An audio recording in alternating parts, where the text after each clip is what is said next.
میں نے عثمان مزار کا بھی آپ کو بتا دیا, سپریم کورٹ کا بھی آپ کو بتا دیا. یہ وہ اشتہار ہے جو کہ اخبار میں چھپا ہے.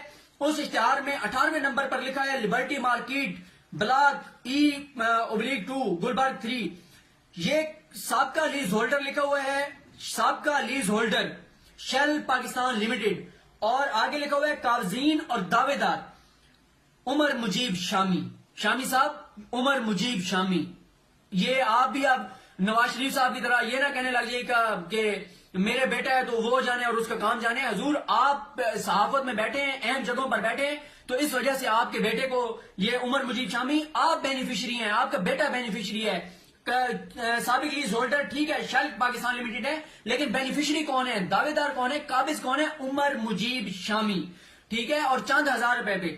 اب جو سب سے زیادہ بولی میں لکھا گیا ہے 4,27,50,000 روپے ایک سال کا, اور 3 سال کا اکٹھا لیز دینا ہے 12 کروڑ روپے. اور پھر اس کے بعد ایک کالم ہے جس میں لکھا ہوا ہے بقایا جات, یعنی جو آپ نے پچھلا جو آپ کو دینا چاہیے, جو آپ کا بنتا ہے, وہ شامی صاحب ہے 29,86,53,515 روپے. اس لیے چیف جسٹس میاں ثاقب نثار کھٹکتا ہے بڑے بڑے صحافیوں کو, بڑے بڑے سیاستدانوں کو, بڑے بڑے مافیاز کو, کیونکہ چیف جسٹس میاں ثاقب نثار اگر خاموش رہتے تو یہ 30 کروڑ روپے آپ کو نہ دینے پڑتے. وہ جو 15,000 روپے پہ آپ نے لیز پر لیا ہوا تھا پیٹرول پمپ, اس کا اب 4 کروڑ روپے سالانہ, 4.25 کروڑ روپے قومی خزانے میں جائے گا, عوام کے فلاح پر